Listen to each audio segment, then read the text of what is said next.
Yes, welcome into sportsBIT. Betting Insight today, Pauly and Teddy. Monday, January 30. The Super Bowl week is here. Jimmy Vaccaro to preview everything on tomorrow's show. But today we're loaded. How about the deep dive? Super Bowl trends and angles to look at. Also, Trump odds and a great story from Bookmaker about a mistake on a prop bet you will not believe. Big game breakdown. The Celtics and the Pistons on TNT and Duke and Notre Dame on ESPN. Bad beats, bad bets, bad for the books in a second. Teddy, a rough weekend for the top 10 teams in college basketball as 6 of the top 10 teams go down. 5 of them were favored. Yeah, and all of the top 10 teams that lost this past week all lost to lower rated opponents. As you mentioned, 5 were favored.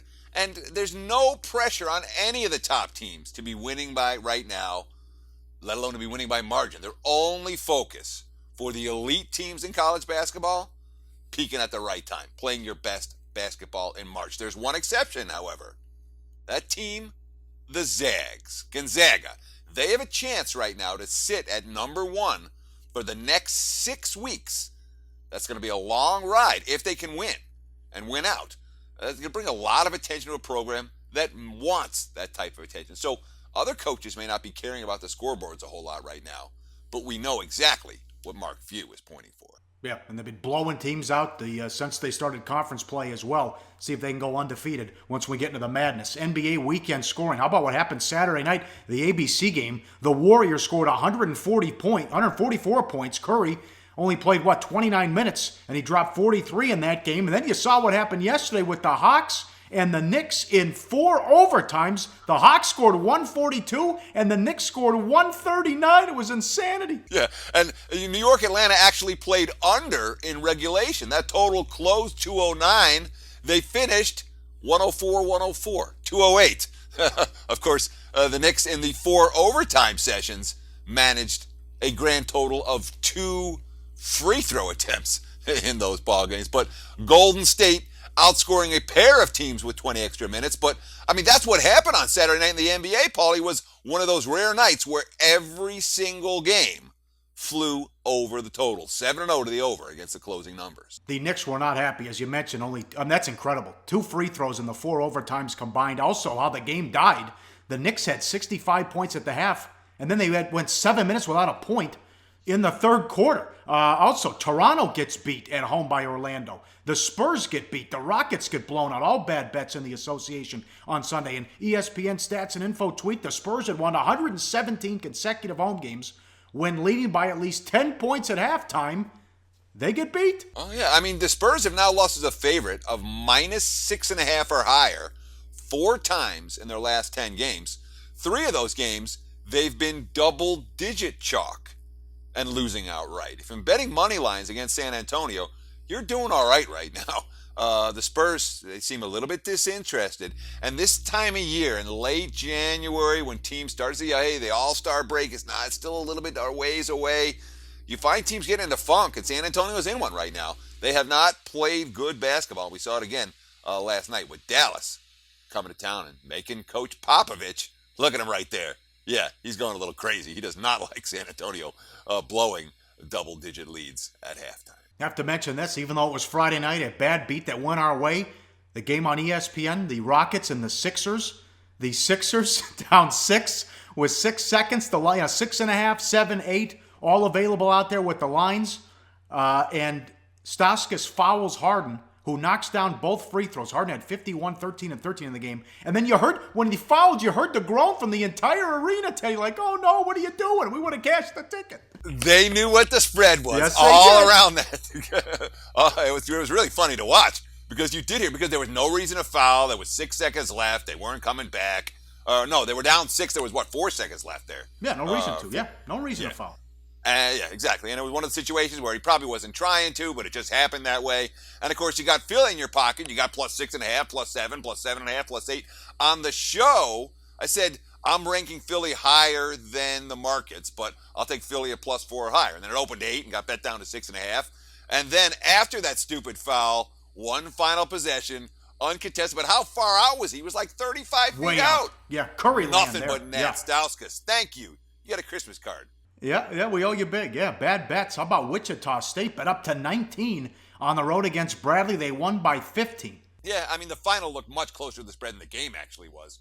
Bradley's not any good this year. They led 25-20 at halftime. So, shockers, a little bit flat, never came close to covering the number. And, of course, all they did was take money, getting bet, as you mentioned, from 17 up to 19. Bad for the books. Also, college hoops. Wright State bet up to 3 against Illinois, Chicago, and Nebraska. A lot of Nebraska money at home. They beat Purdue. Oh, yeah, the Steam got it right for the Nebraska game. Purdue, 14 of 24 from three-point range. That's impressive. I'm saying for Nebraska to come away with the win as a dog when their opponent goes 14 of 24 from beyond the arc, hard to do. The Cornhuskers really played smart. They turned the ball over 9 times. They won the battle of the boards, and that's the biggest upset of the Tim Miles era. We said it when he got there, Pauly. This guy's going to pull some upsets. It's an impressive one for the Cornhuskers. They're playing good ball, too. The Big Ten is loaded, man. Yeah, not one of the biggest, but he certainly needed that win as he took him to the tournament his first year, and they had some marquee wins there as well. Bad bets, no doubt. How about the Pro Bowl game over? What were the odds that we'd have a scoreless quarter in the Pro Bowl? Yeah, I mean, total close, what, 80, 81, 80 and a half? Nothing but over money in that contest, and I didn't see it, Did you see it? I shouldn't say nothing but over money. There was some under money, and then there was some late over money. There was a variety of bets, but certainly the books that cater to the public took their fair share of over money, and the over in that game, frankly, Pauly, never had a chance. You got that right. Up next, big game breakdown. We'll start in the association. It's going to be a fun deep dive. Stick around for the whole show and, of course, the play of the day. Coming up on SportsBIT, betting insight today on SBRpicks.com. Do your research before you bet. Check out our ratings guide to see which books have the best ratings and sign-up bonuses. Open up several accounts. Shop for lines at SBRodds.com. Always be ahead of the game. Back on SportsBIT, betting insight today. Follow us on Twitter at Pauly Howard at Teddy_covers. Time for big game breakdown. As always, live odds, sportsbookreview.com.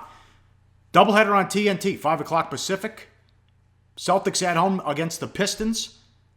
No line because of Horford. He's supposed to be back, but no sure thing. Teddy's number, Celtics -8 in this one. We're not hot on the Pistons. More on that coming up. But how good has Isaiah Thomas been for the Celtics? Back-to-back wins on Friday and Saturday without Avery Bradley and Horford. 58 points, 16 assists, 6 rebounds. And he's been awesome the last 22 games, averaging 32 points per game. Dynamite. Yeah, he's got 9 games of 35 or more. Remember, he was hurt. And then he came back, it was December 16th. And he's been as good as anybody in the NBA during that span. Anybody, including James Harden, who do you want to talk about has been the best in the NBA. That's how good Isaiah Thomas has been. And the key on Saturday night, he did not score a single point in overtime. We're in the final 4.5 minutes of regulation, for that matter. What did he do? He drew double teams, and he got everybody else involved. Jay Crowder, quote, "That speaks volumes because in the playoffs, it's not going to be easy. We can't depend on him to do everything in the playoffs on the offensive end. That's the bigger picture. That's what good teams do. Find a way to score and find a way to win without their offensive threat." Because remember, without Bradley, without Horford, you make an argument, there's 2 of the Celtics' 4 best players. They got a lot. Celtics are deep. But it's significant that they were able to do what they did without those 2 guys in the lineup. And a lot of that, obviously, is Isaiah Thomas. Yeah, and they got to keep winning because that 2 seed is definitely in play now that they're the 2 seed when they step on the floor tonight. Now, what's wrong with Detroit? 44-38 last year. They were the 8 seed. They were right there with the Cavs, although they were swept 2 of the 4 losses by 5 points or less. Now they're 5 games under 500, tied for last place in the division, and they just lost to Sacramento and Miami back-to-back. Come on. Well, yeah, they're chalk against 19-28 Sacramento and 18-30 Miami.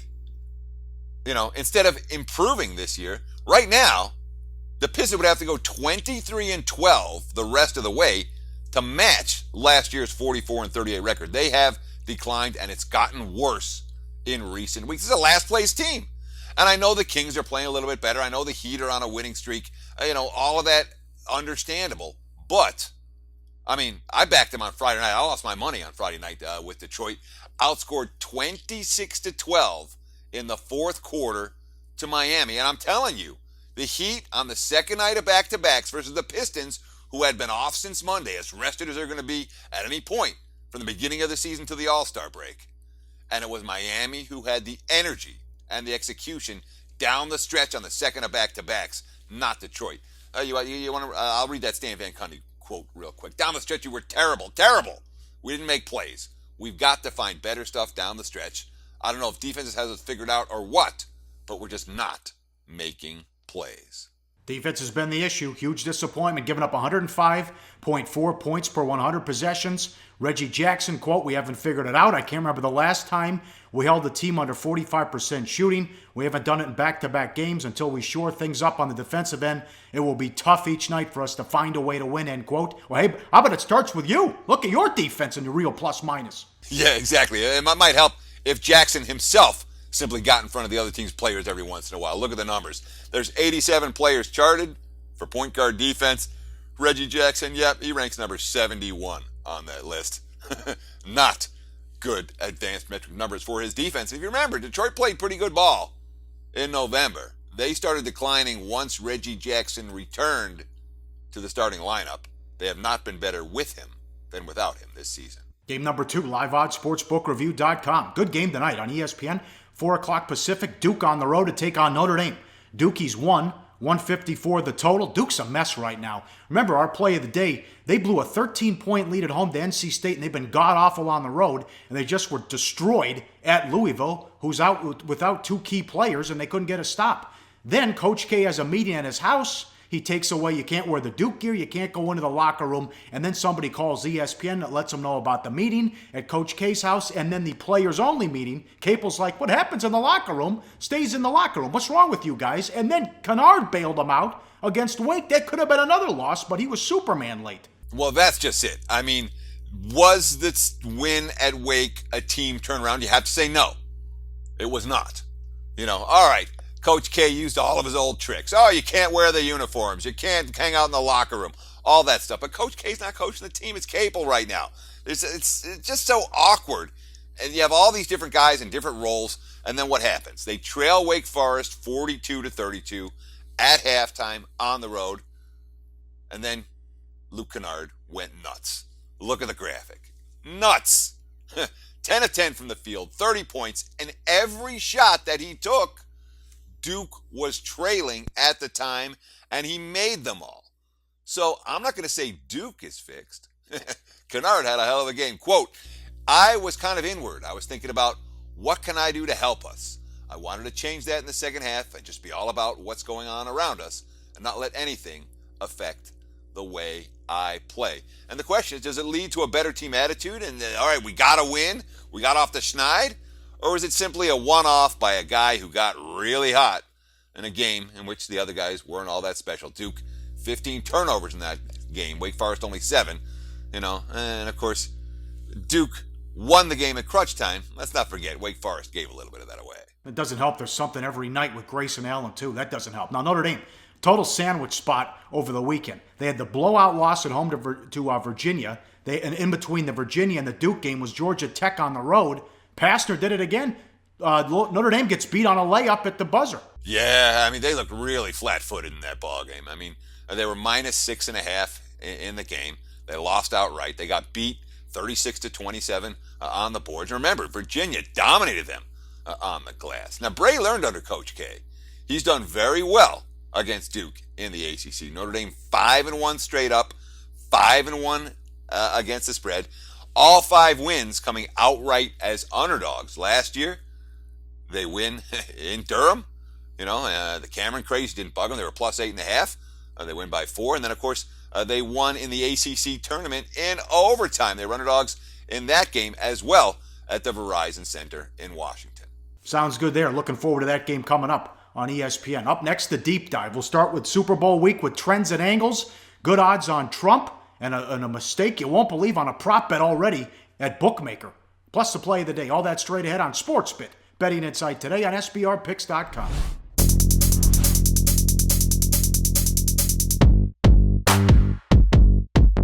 That's right, the 8th annual SBR Forum Bash will be held at the breathtaking all-inclusive Hard Rock Hotel in Punta Cana on Super Bowl weekend. Join Natalie Rydstrom and the Odds Couple as they mingle with SBR pros and have fun under the sun. Stay tuned for video coverage of Bash activities, including a $5,000 poker tournament sponsored by uwager.eu.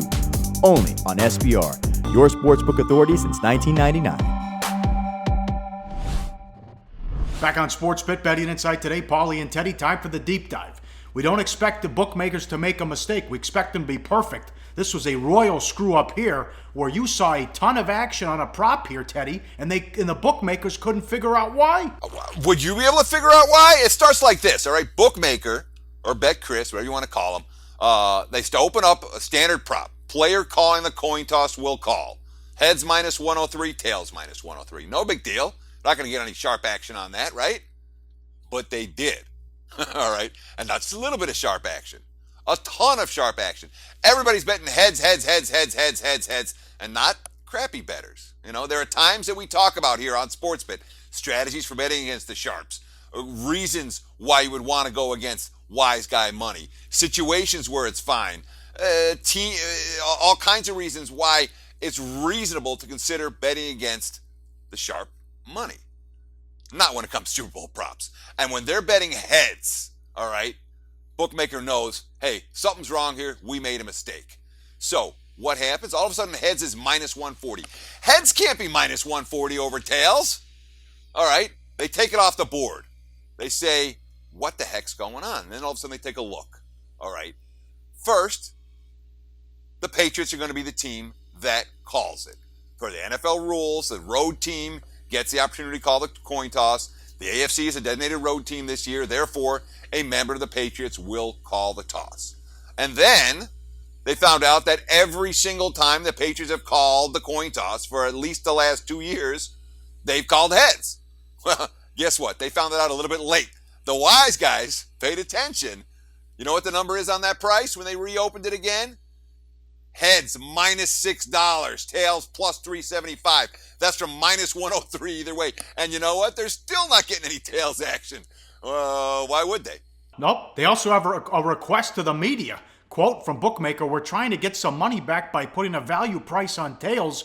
We really wish a member of the media would ask Belichick what he's going to call so we can take this one off the board or at least create a little more intrigue, end quote. Well, I got news for you. He's not going to answer either way. But they are up Schitt's Creek with that one. That is fascinating. Great story there. How much do we believe in trends and angles? Andrew Isco at Vegas Andy 711. Andy for short. I said the good Andy, you have to call him. Yeah. The what? The good Andy. You never heard that expression for Andy Isco? Isco, of course, had been a handicapper, a guy that we've known for years and years and years. We call him, you never heard him called the good Andy? Never heard that.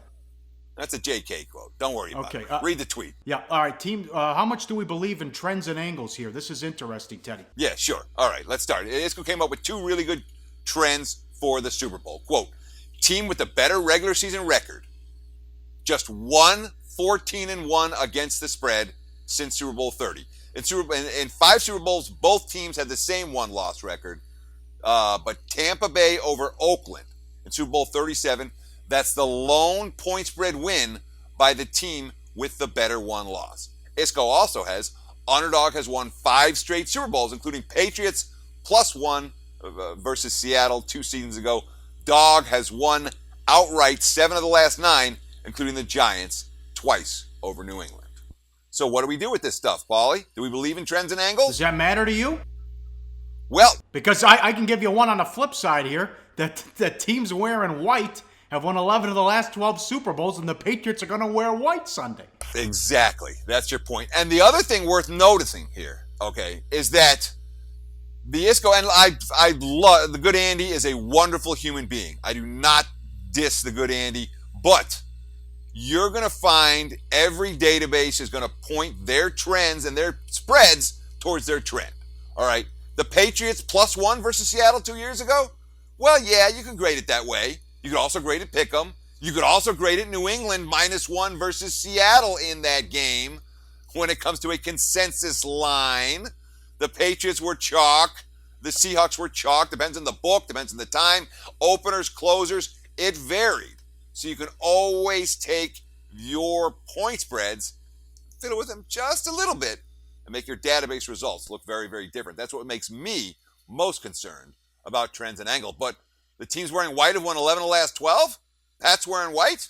get your money down, Pauly. You got it. Gotta love that. How about some Trump odds here? This is fascinating stuff. Now, this was before all hell broke loose over the weekend. A while back, Paddy Power put up, would Trump resign or get impeached within the first 4 years? And there was plenty of money on the yes, which drove it down to even money. And they put up a ton of props here. Oh, yeah, well, look, to Trump to be impeached in the first 6 months. And again, these are all just small. Paddy Power does this stuff. They want headlines. They attract some interesting bettors. They don't take big limits. It's fun to talk about, however, and they're actual bettable odds. You can get a bet down on Trump to be impeached in the first 6 months, or Trump to not complete his first term in office. That's chalk, Pauly. It's chalk in the betting markets for Trump not to finish his first month. What about the golden shower footage to appear on RedTube? We don't need to go there. To paint the White House gold, yeah, 500 to 1 for it to become the gold house. What about the numbers for 2020, Pauly? You got some numbers up there? Yeah, great value on The Rock, I think, at 100 to 1. Just come in and steal the show. Anything's possible. Now, Kim Kardashian is 275 to 1. Kevin Spacey, 150 to 1. Vince McMahon, same odds as Beyonce, 200 to 1. So a lot of props win 2020. Pence is 7 to 1. Tom Brady, 66 to 1. Too low. I can't. They got everybody here. Oh, man. Yeah. You know, the handful of names might be worth a look. Mark Cuban might be worth a look at 66 to 1. You know, but yeah, The Rock, knock yourself out. Though who knows? We're the States. Clearly, we elect anybody. Yeah, right. That's good stuff there. Even money. Incredible. And that tape's out there, Teddy. Give it a couple of years. That'll be money time. Play the day. What are we doing? We have to go, and I don't write down the game number because I'm an idiot, so I have to look at it for just a moment. Game number 512. We talked about the success the Fighting Irish have had against the Duke Blue Devils. We talked about some of the issues that Duke's been having. I'm not convinced that Kennard's wild second half is going to carry over. Notre Dame, Fighting Irish. Bray has owned Coach K and company. Let's expect that to continue. Notre Dame, what are they? +1. That is our play of the day. Very good. Jimmy Vaccaro tomorrow. Props time. Super Bowl week is here. We'll run through everything coming up. And don't forget the Google Hangout every Thursday at 8 Pacific as well. Thanks for watching. Tell your friends. SportsBIT, betting insight today on SBRpicks.com.